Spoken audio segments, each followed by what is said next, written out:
Hey, it's them!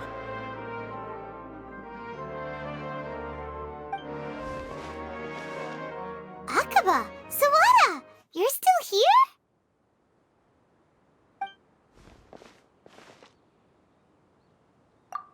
Indeed we are. If you have a moment, we'd love for you to join us once more. We have time. What do you want to talk to us about?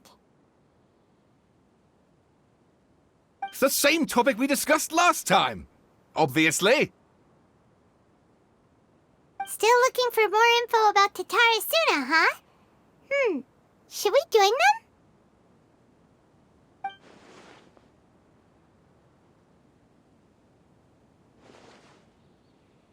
Unfortunately, we haven't made any real progress. Huh?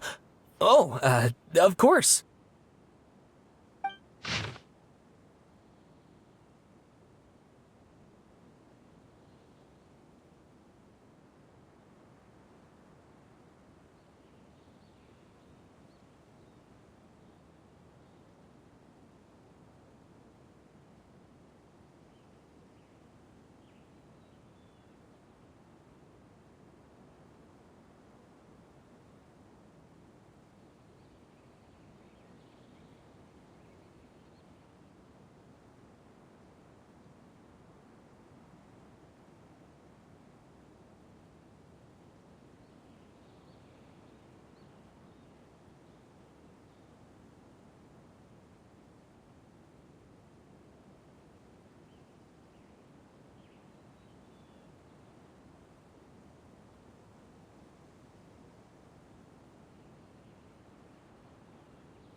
I presume you'll want to read mine as well.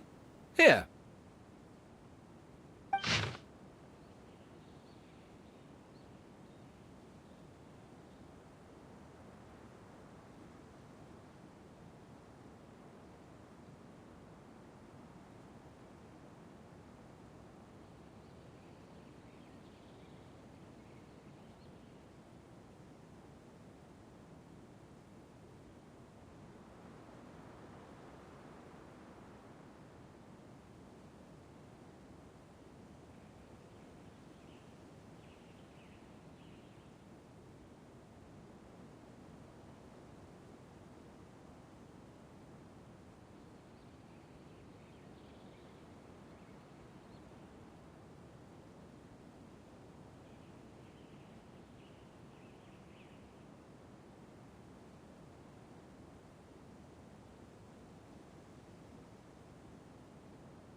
Well, what do you think?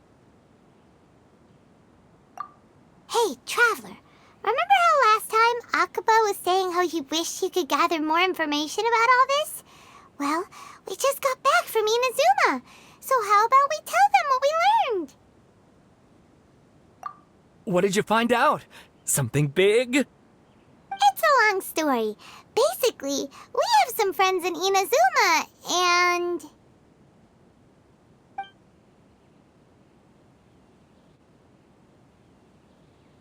Wow, so many new details.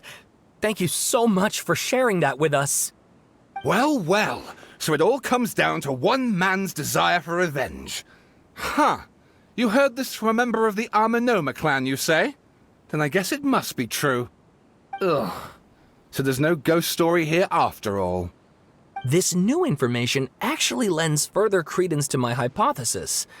Evidently, swordsmiths were seen as having an incredibly prestigious role in society those days, to the extent that harming them was conceived of, at least by the perpetrator, as a way of exacting revenge against those in power. Yes, okay, point taken, you were right. But that doesn't mean I can't carry on with my novel. And they're back at it. These guys are really into this. Oh, so sorry. Look at us, prattling on about our projects and ignoring you. Thank you so much for the information. You're welcome. See ya. Keep us in the loop if you find out anything else. Will do.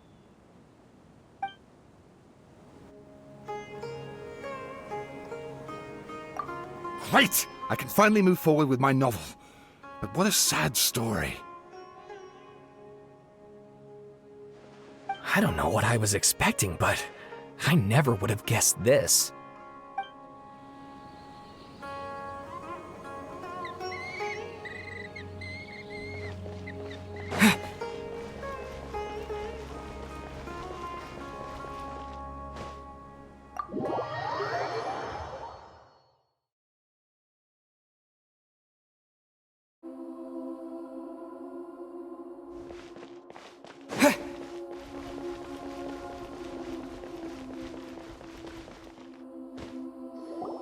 Nahida, we're here! Traveler, Paimon, how have you been? Ugh, where to start? Paimon hasn't had a moment's rest this whole time. That night, we ended up chatting and chatting until suddenly the sun was up. And then he decided he wanted to go to Inazuma. The Balladeer? It sounds like some kind of code name.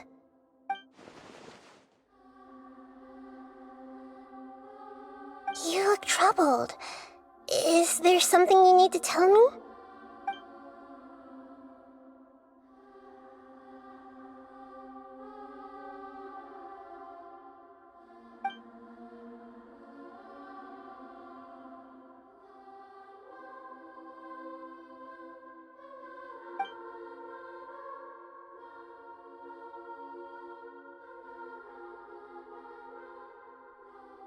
Traveler? Hey, what's wrong? You look so upset.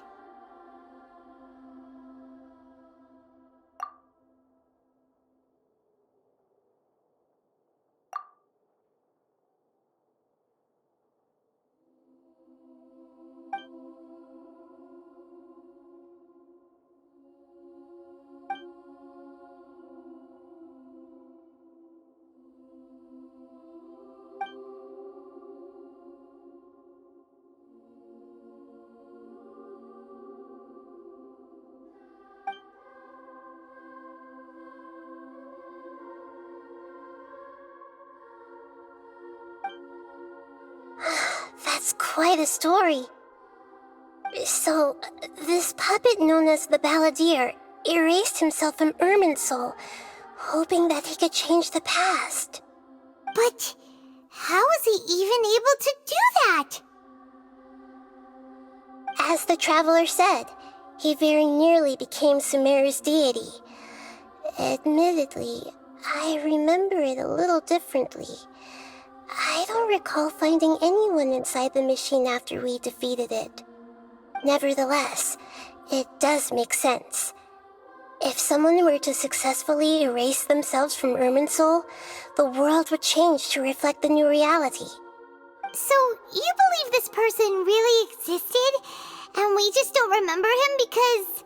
well, because he literally changed the world? Yes. Theoretically speaking, it is possible to do this. But I'm struggling to imagine the kind of person who would dare go through with it.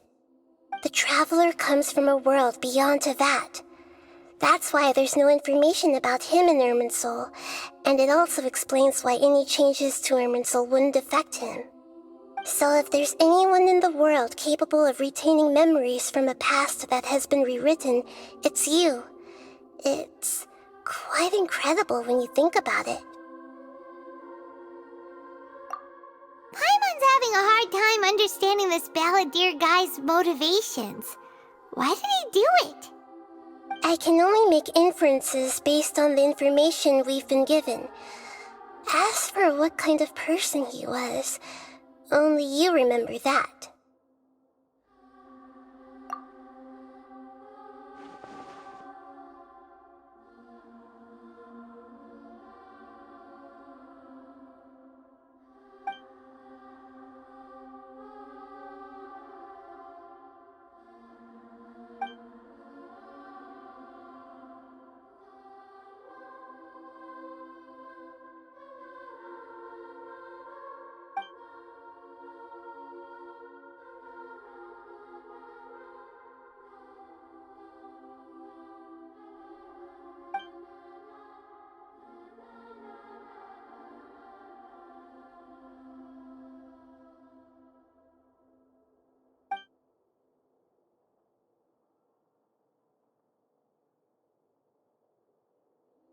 Something else worrying you?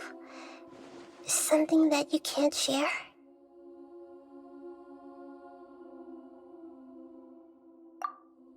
It couldn't change the fate of the ones who had died, right?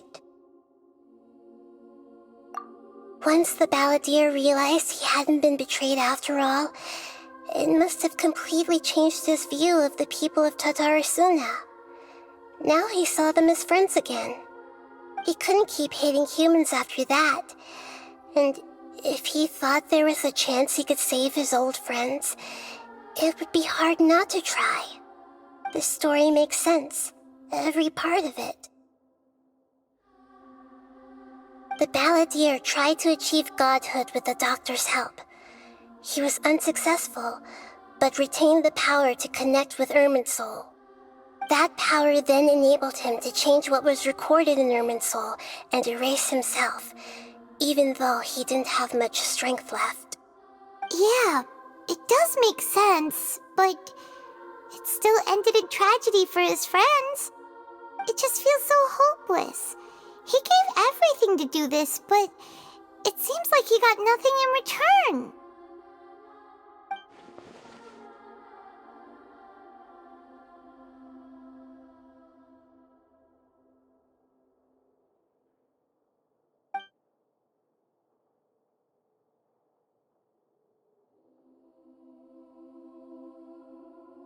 Please wait a moment. I want to check something. Found it. This should be the one. It turns out that I have a strange way of confirming everything he has told us. What is it? A record from a personal collection. It was tucked away in a corner. You should take a look.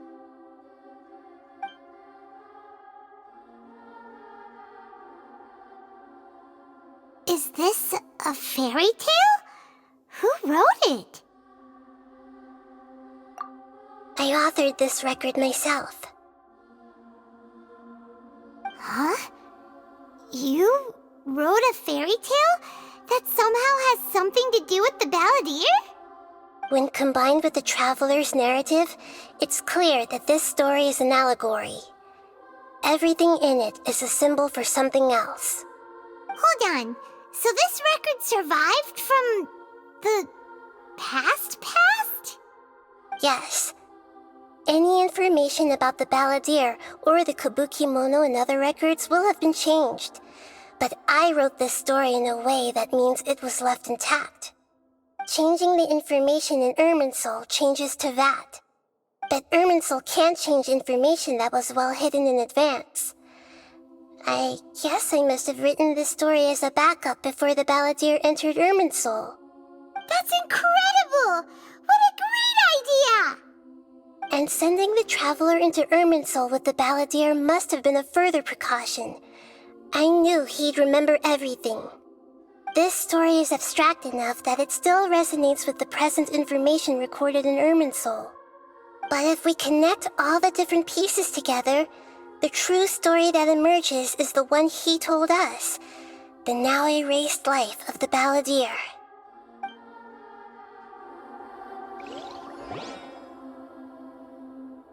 There was once a lone monster draped in fox fur. The monster found a family of foxes, joined them, and they became friends. The monster lived with the family day and night, and everyone treated it as one of their own. Once in a while, the monster would take off its fox fur at night and lament to itself as it gazed at its reflection in the water. I am a monstrosity, yet they are too foolish to see it. I pity them. But the monster soon found solace when another came to live among the foxes who was not their kin. A kitten, carved from the wood of a white tree who had been abandoned by the humans. The kitten too wished to become a fox, but its tail was too slender and it could not grow a coat of richly colored fur. Yet when the other foxes saw this, they spoke words of comfort to the kitten. Even without a tail and fur like ours, you are still one of us. Furious at this happy resolution, the monster lit a fire on the mountain. The terrified animals panicked as the fire spread. The only way to extinguish the flames was to make a sacrifice. A gray fox stood up and addressed the monster. It said, "You are the cleverest among us. Surely you can help us find a way to solve this." The monster smiled, led the fox toward the fire, and murdered it. The gray fox's heart was turned into a beautiful drop of water, clear, spotless, and pure. The monster gave the heart of water to the kitten, telling him, "The foxes have decided. You are the one who must be sacrificed. Take this, quench the flames, and die for your fox kin." The fire was extinguished, but the kitten lived. It left that side of the mountain and found a little bird who had a broken wing. The two promised they would spend their whole lives together, but the little bird did not have long left to live. It passed away soon after. After burying the bird, the kitten left the mountain for good. Never again would it cherish a single creature nor a single blade of grass that stood on that mountain. The kitten spent the nights wandering aimlessly, gnashing its teeth at the moon. How it wished to swallow the moon and devour the moonlight. If the world could only return to darkness, then it would finally be peaceful and content. I will become the new moon, the answer to everything. Then, no one will know that there were once birds, foxes, and cats in this world. And no one can know that they were different.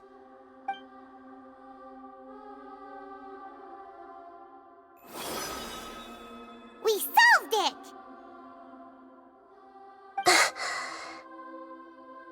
I remember now. this is not just the Balladeer story. It is his very own memories. I made a backup so that it would be preserved no matter what happened. To become a god, he was experimented on and modified countless times. It was brutal torture, and the only reason he was able to survive is that he was a puppet. This memory was extracted from him by the scholars. Presumably, they kept it to have something to defend themselves with. Creating a deity was just the first step. Some of them wanted to be able to control it. That's why they backed up his memory for later use. I buried it deep inside one of my own dreams, and then hid it inside an allegorical story so that it wouldn't be altered. It's hard to believe that this person really existed, let alone that he tried to get rid of us on more than one occasion. Paimon has no memory of him at all. He completely vanished like a puff of smoke.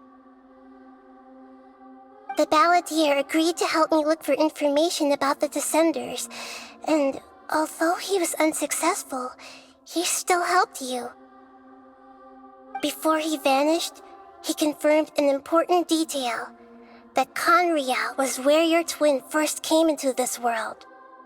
We still don't know how the change to Irminsul will affect the senior ranks of the Fatui, but in all likelihood, they won't even remember their own Harbinger. It sounds like Paimon wouldn't like this guy a whole lot if he was still around. But still, Paimon doesn't like the way it all ended that much better. This is why wisdom alone cannot answer all our questions. We look, we see, and we comprehend, but the question still troubles us. So the answer is not everything. People yearn to find the truth and then conquer the troubles they face. When you give someone the truth, you give them a chance to choose their own destiny. To others looking on, this may seem like a pointless endeavor, but for him, the chance to act on his desire to disappear must have meant a lot. Never forget that even when we walk beneath dark clouds along a road filled with suffering, the light of wisdom is always there, guiding us toward a better destination. And that is what you have been doing all along. Yeah, Nahida's right. Cheer up! How about we go get something to eat? We can pick up this heavy conversation again later. Good idea.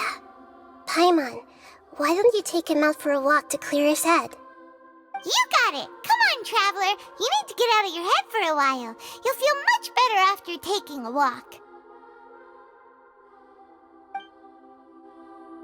Let's go get a snack from one of the stalls in the Grand Bazaar! That'll be sure to lift our spirits. It must be really tough being the only one who remembers all that, but Paimon's always here to help cheer you up. There's a few things I'd like to look into. You should go take a walk and try to unwind.